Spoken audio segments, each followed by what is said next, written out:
हाँ जी, welcome back guys. आज के इस पर्टिकुलर वीडियो में हम लोग बात करने वाले हैं अबाउट आरओएस। बेसिक डेफिनेशन हम लोग आरओएस की नहीं समझने वाले, हम लोग इस चीज की बात करेंगे किस तरीके से बहुत सारे जो परफॉर्मेंस मार्केटर्स हैं और डी2सी ब्रांड ओनर्स हैं वो आरओएस को एक गलत तरीके से इंटरप्रेट करने की कोशिश करते हैं और कई बार उनको लगता है कि बढ़ता हुआ आरओएस जो है वो ही अच्छी चीज है और वही उनके जो बिजनेस है उसकी नैया पार लगाएगा। तो क्या कंफ्यूजन होता है आरओएस को डीपली समझने में लोगों को, इसी चीज को एक्सप्लोर करेंगे हम लोग आज के इस पर्टिकुलर वीडियो में। तो चलिए शुरू करते हैं। देखिए, सबसे पहला सिनेरियो जो है वो मैं आपके सामने यहाँ पर रखता हूँ। देखिए, सबसे पहले मैंने यहाँ पर रखा हुआ है कि एक मंथ में आपने कुछ एडवर्टाइजिंग करी, कुछ एड्स चलाए, कुछ परफॉर्मेंस मार्केटिंग करी और वहां पर जो आपने पैसे खर्च किए वो 1,000 रुपए खर्च किए, राइट। और आपने जो रेवेन्यू जनरेट किया वो 2,000 रुपए का रेवेन्यू जनरेट किया और ऐसे में आपने जो आरओएस जो आपने गेन किया वो था हमारा 2x, मतलब 2x के आरओएस पे आपने ऑपरेट करके 2,000 का जो रेवेन्यू है वो जनरेट किया। और मान के चलते हैं इसमें जो हमारे कन्वर्जन आए हैं वो 10 कन्वर्जन आए, फाइन। वहीं पर मैं नेक्स्ट मंथ ले लेता हूं, उस महीने हमने केवल 100 रुपए खर्च किया, पैसा भी कम खर्च किया और केवल अगर आप आरओएस को देखेंगे तो यहां पर आप क्या देख रहे हैं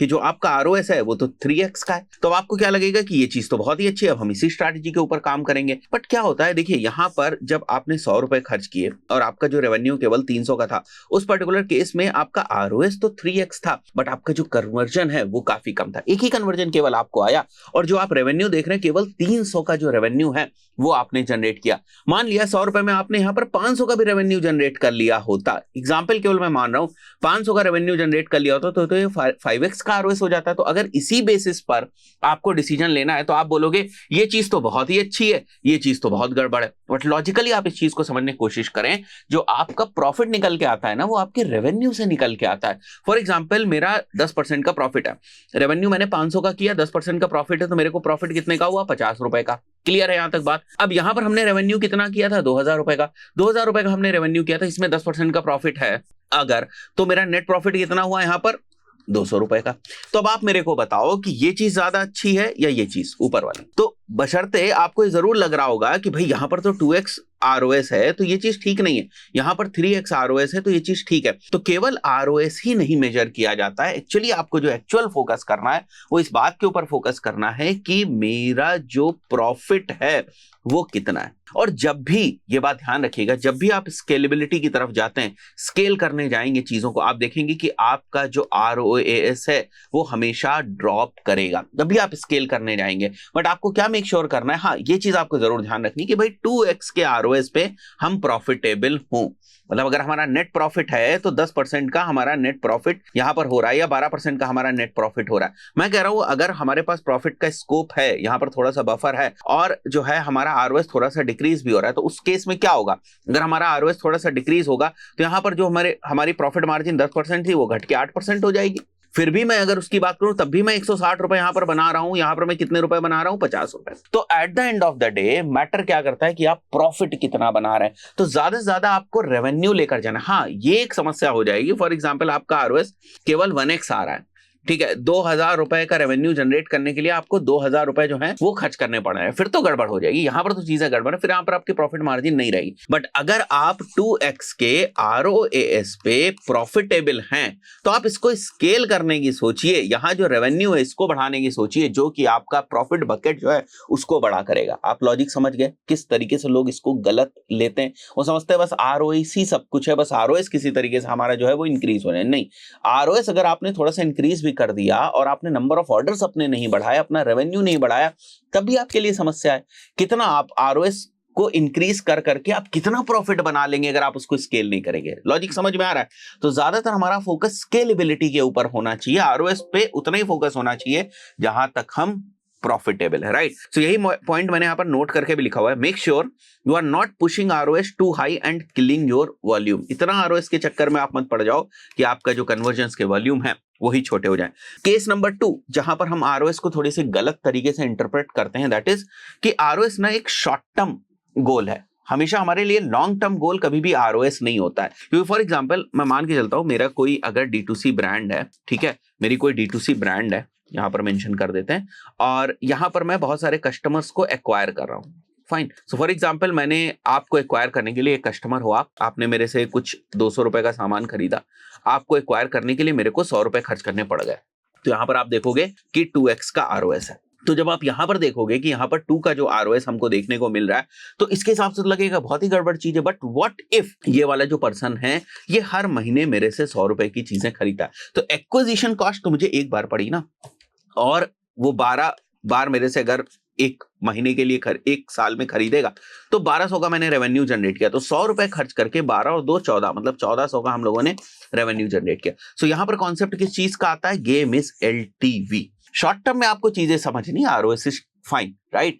कैंपेन की परफॉर्मेंस आपको समझनी है। परफॉर्मेंस मार्केटिंग स्पेस के अंदर आप गूगल एड्स की बात करें, आप फेसबुक एड्स की बात करें, वहां तक तो ठीक है कि भाई आप ये देखना चाह रहे हैं कि इस कैंपेन से, इस एड ग्रुप से क्या आरओएस आ रहा है, वो सारी चीजें ठीक है। इफ यू आर टेस्टिंग, वहां तक बात ठीक है। बट अगर मैं D2C के सक्सेसफुल होने की बात करूं, आपके बिजनेस के प्रॉफिटेबल होने की बात करूं, बिजनेस के स्केलेबिलिटी की बात करूं, थोड़ा बड़ा दायरा बनाकर समझने और सोचने की बात करूं, उस पर्टिकुलर केस में आरओएस जो है वो एक शॉर्ट टर्म गोल है। मेजर गोल क्या है? एलटी। वरना आप हमेशा दुखी रहोगे कि भाई आरओएस हमारा 2 का है, हम प्रॉफिटेबल नहीं है। बट व्हाट इफ, जैसा मैंने आपको बताया कि अगर वो बंदा रिकरिंग आपसे कुछ चीजें खरीद रहा है, तो इन मैट्रिसेस पे भी हमें ध्यान देने की जरूरत है। ऐसा नहीं केवल हमें बस आरओएस के पीछे ही पड़ जाना है और हमेशा हमें यही सोचना है कि टॉप ऑफ द फनल पे ही हमें मैक्सिमम से मैक्सिमम जो आरओएस है मिल जाएगा, वहीं पे सारी हम प्रॉफिटेबिलिटी कर देंगे। ना तो कुछ रिटेंशन मार्केटिंग होती है, रिटेंशन मार्केटिंग करने की कोई जरूरत ही नहीं फिर वो सारे कॉन्सेप्ट तो बेकार हो गए ना।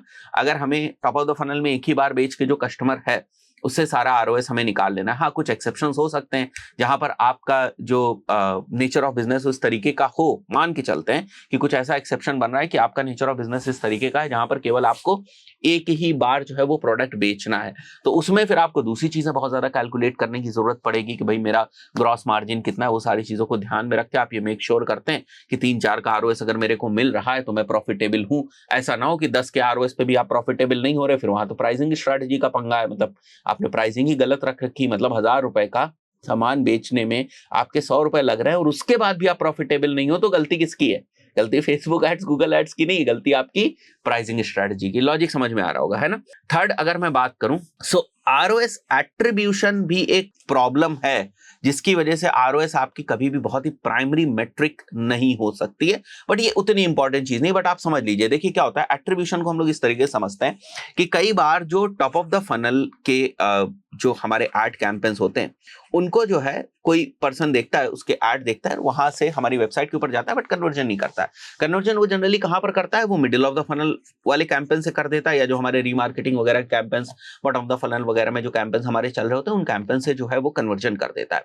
अब जो कन्वर्जन का एट्रीब्यूशन है ना वो डायरेक्ट होता है। कहने का मतलब अगर बॉटम ऑफ द फनल वाले कैंपेन से कन्वर्जन आया है तो कन्वर्जन उसी को एट्रीब्यूट हो जाएगा। पता चला वहां पर केवल 100 रुपए खर्च हुए थे, एक कन्वर्जन आ गया 500 रुपए का, तो 5x का आरओएस जो है वो दिखा रहा है। बट उसका क्या हुआ? जो टॉप ऑफ द फनल में जो हमारे कैंपेन्स थे, जो हमारे टॉप ऑफ द फनल में जो हमारे कैंपेन्स थे, उनकी ही वजह से तो वो रीमार्केटिंग ऑडियंस बनी थी। तो वो अगर कैंपेन्स ही ना होते ऊपर टॉप ऑफ द फनल में तो रीमार्केटिंग ऑडियंस कैसे बनती? और अगर रीमार्केटिंग ऑडियंस नहीं बनती तो वो कन्वर्जन कैसे आते? तो क्या इस पूरे कन्वर्जन में इन वाले कैंपेन्स का कोई रोल नहीं है? बिल्कुल है। बट हमारे एट्रीब्यूशंस इस तरीके से डिफाइन होते हैं कि जो कंप्लीट एट्रीब्यूशन है वो इसको हो जाएगा, बॉटम ऑफ द फनल के हो जाएगा, तो पूरे का पूरा जो आरओएस है वो किसको मिल जाएगा? बॉटम ऑफ द फनल को मिल जाएगा। तो एट्रीब्यूशन भी एक प्रैक्टिकल प्रॉब्लम है, या प्रैक्टिकल प्रॉब्लम नहीं कहेंगे, मतलब एक केस है जिसकी वजह से हम सही तरीके से जो आरओएस है वो इंटरप्रेट नहीं कर पाते हैं। तो फिर इसका क्या तोड़ है? इसका सॉल्यूशन जो है वो ये है कि आप आरओएस पे मत फोकस करें, मतलब आप टुकड़ों पे फोकस मत करें। टुकड़ों पे फोकस करेंगे तो आप यही देखेंगे कि भाई बॉटम ऑफ द फनल ने किस तरीके से परफॉर्म किया। आपको क्या देखना है? आपको ओवरऑल देखना है। ओवरऑल जो आपने अचीव किया उसको आप देखना है। वो कहलाता है हमारा मार्केटिंग एफिशिएंसी रेशियो। तो ये किस तरीके से कैलकुलेट होता है? टोटल रेवेन्यू हमने कितना जनरेट किया और टोटल हमने स्पेंड कितना किया अक्रॉस ऑल द चैनल्स। ये फेसबुक ऐड भी हो सकता है, ये गूगल भी ऐड भी हो सकता है। तो ये आपको क्या करेगा? ये आपको थोड़ी सी बिगर पिक्चर देगा ताकि आप ब्रांड की परफॉर्मेंस जो है उसको समझ पाए। तो ये चीज जरूरी है। देखिए आप उसको कर रहे हैं नहीं कर रहे हैं वो एक अलग बात है, बट इतनी समझ बहुत ज्यादा जरूरी है, राइट। सो आई बिलीव बहुत सारी चीजें आपको क्लियर हो गई होंगी। जैसे टोटल रेवेन्यू हमारा 1000 है और हमारा जो एड स्पेंड था, टोटल एड स्पेंड वो था लेट्स से 500। तो यहाँ पर जो हमारा मार्केटिंग एफिशिएंसी रेशियो है वो 2 का जो रेशियो है वो हो जाएगा। तो वो टोटल को लेकर हम लोग फिर कैलकुलेट करते हैं। आशा करता हूँ दोस्तों कुछ बहुत ही इंपॉर्टेंट चीजें आपको समझ में आई होंगी। ये सारी चीजें बहुत इंपॉर्टेंट है। देखिए अगर आप ब्रांड ओनर हैं उसके पॉइंट ऑफ व्यू से बहुत ज़्यादा इंपॉर्टेंट, क्योंकि जब आप परफॉर्मेंस मार्केटिंग एजेंसी के साथ कम्युनिकेशन करते हैं तो कई बार ना आप लोगों का फोकस किस चीज़ के ऊपर होता है, केवल आरओएस आरओएस आरओएस, हमें तो इतने में सेल चाहिए, हमें तो इतने में सेल चाहिए, बट उसके बियॉन्ड भी जाकर हमें चीज़ों को देखना होता है। परफॉर्मेंस मार्केटर के पॉइंट ऑफ व्यू से वो कभी ना कभी इतना ज़्यादा डूब जाता है कैंपस में, उसकी टेक्निकलिटीज़ में, कि उनको ये चीज़ें नहीं पता होती। दोनों ही चीज़ें ध्यान रखने की ज़रूरत है और उसके बाद उसके हिसाब से इम्प्लीमेंटेशन करने की जरूरत है। आशा करता हूँ दोस्तों वीडियो को पसंद आया होगा। इस पर्टिकुलर वीडियो में इतना ही, मिलता है नेक्स्ट वीडियो में। Till then good bye.